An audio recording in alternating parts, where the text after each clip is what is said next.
What on earth are you saying? You, a housekeeper? My mother-in-law snapped, her voice dripping with disdain. A housekeeper? What are you talking about? I stammered, feeling the heat rise in my chest. Yes, that's what you are, she continued coldly. You barely contribute financially, so your role is to handle the housework. That's just how it is. My father-in-law chimed in, his voice calm but cutting. Frankly, we'd be better off without you.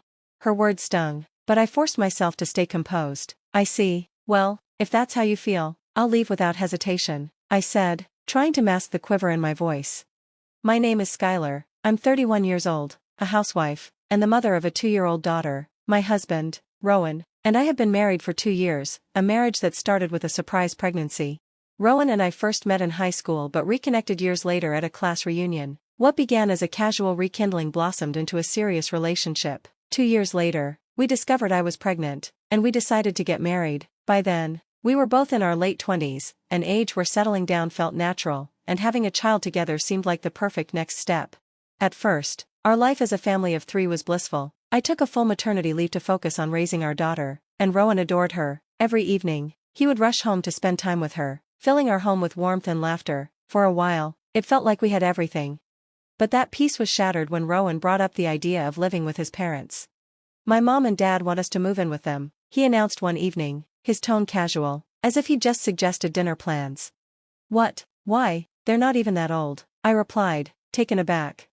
They've been asking for years, he explained. As the eldest son, I'm expected to live with them eventually. I put it off so we could have some time as newlyweds, but now that our daughter's older, I think it's time, he added, as if to sweeten the deal. Plus, my mom can help you with the housework, won't that be nice? I hesitated but nodded. The truth was, balancing part-time work, raising a toddler, and managing the household was exhausting, and while I didn't see my in-laws often, they had always been doting grandparents. I thought their support might actually make things easier. After weighing the pros and cons, I reluctantly agreed. At first, living with my in-laws seemed manageable. For the first couple of months, they were polite, even helpful, but then, their attitudes began to shift. Skylar, can we have dinner earlier from now on? My mother-in-law asked one evening, her tone sharp. I try, but I don't get home until after work and daycare pickup, I explained.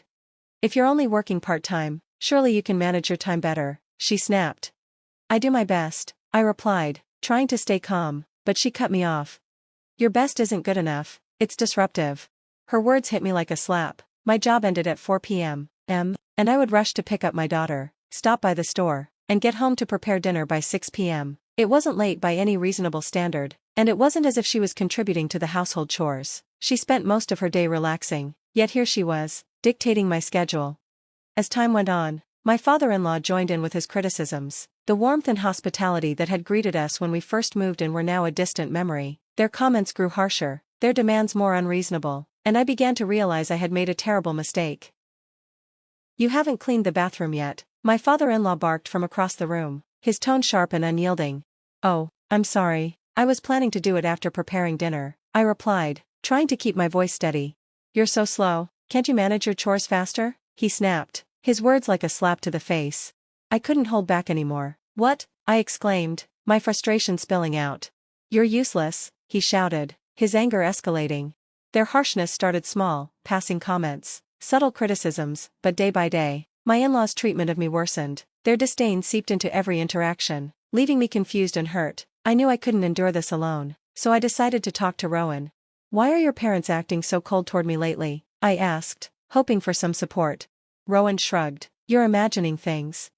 No, I'm not. They lose their temper over the smallest things, I insisted. Maybe they're just trying to help you become a better wife. What's wrong with that? He said with a faint smile, as if my concerns were amusing. His indifference stung more than his parents' hostility. I shouldn't have expected him to take my side. In that moment, I realized I had been wrong to marry him. Bit by bit, my feelings for Rowan began to wither. The demands from my in-laws grew more relentless with each passing day. Hey, give me a massage, my mother-in-law ordered one evening. I haven't finished washing the dishes yet, I replied cautiously. Don't talk back, just do as I say and come here, she snapped, waving me over impatiently. I reluctantly complied, but by the time I returned to the kitchen, my father-in-law was scowling. Why is my cup still dirty, the one I always use? He bellowed. You're absolutely useless.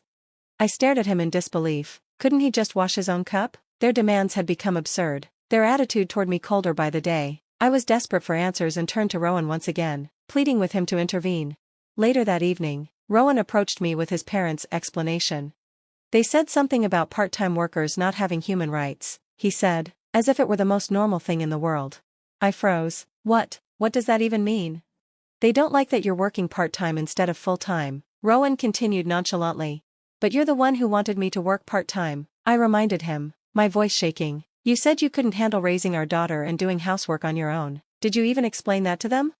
Rowan shrugged. I had half considered divorce many times before, but I stayed for the sake of my daughter. A child deserves to have a father, I thought, but one day, something happened that shattered my resolve to endure.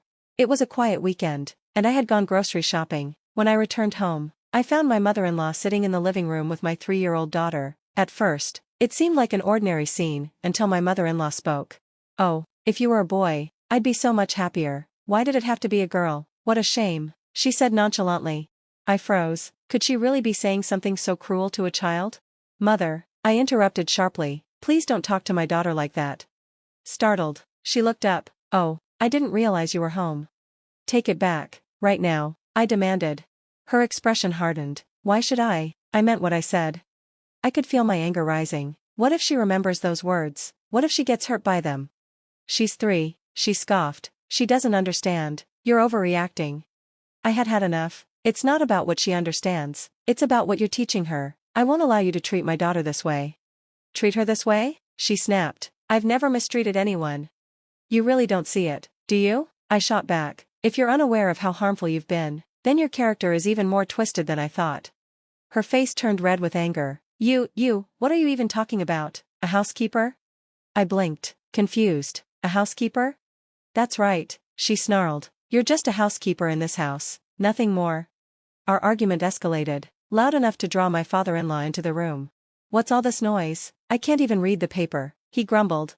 My mother-in-law wasted no time pointing fingers. She's trying to start a fight with me. He gave me a dismissive glance. What nerve, a housekeeper causing trouble, he muttered before sitting down with his paper again.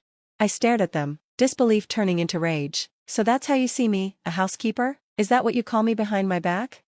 Screw you, my father-in-law barked. You barely work, so it's your job to take care of the house. And don't you dare challenge your mother-in-law. You're worse than a housekeeper. If you don't like it, then leave. My mother-in-law piled on. You trapped our son with that pregnancy, didn't you? You're nothing but a schemer. We'd be better off without you. Their words were the final straw. Say whatever you want, I snapped. I'm done with all of you. Without another word, I stormed to my room, packed my belongings, and prepared to leave. As I dragged my suitcase to the door, Rowan walked in, still dressed in his fishing gear. Skylar, what are you doing with a suitcase? He asked, bewildered. I've been fired as your housekeeper, I replied coldly. What? He stammered, his face going pale. I'm not coming back, I said firmly. Good luck on your own. I pushed past him and out the door. My mother-in-law smirked as I left. Well, at least now my son's money won't be wasted on her. Rowan said nothing, his face drained of color. That silence told me everything I needed to know. I took my daughter and left for my parents' house. The next morning, my phone rang. It was my mother-in-law. Hello? I answered, my voice flat. Skylar, she began, her tone suddenly syrupy. I'm so sorry for the terrible things I said yesterday. Her sudden change of heart was laughable. Clearly, Rowan had told her what she stood to lose. What's brought this on all of a sudden? I asked, my tone laced with skepticism. I had no idea, my mother-in-law stammered. I'm sorry, please come back. I couldn't suppress a bitter laugh. No, you don't need me, remember? There's no reason for me to return. Her voice wavered. I didn't know you were contributing money to the household.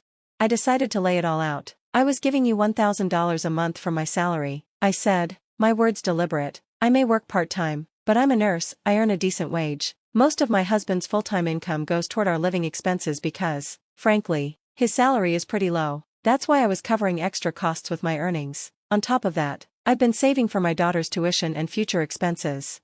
I paused, letting the weight of my words sink in before continuing. Rowan is a kind man, but his low self-esteem makes him vain. When I left, he couldn't bring himself to admit that his own income wasn't enough and that I was supporting him financially. But when he failed to stand up for me, failed to protect me from all of you, that was the last straw. Her pleas faltered as I added firmly, no matter what you say, I'm not coming back. Then I ended the call. Immediately after, I messaged Rowan, we'll discuss everything through my lawyer. With that, I blocked all numbers from my in-laws and made the decision to file for divorce. The process wasn't easy, but I demanded child support and alimony, citing Rowan's tacit approval of the constant harassment I endured. The settlement left my ex-husband in financial ruin. Between the payments and his already strained income, he barely had anything left for himself.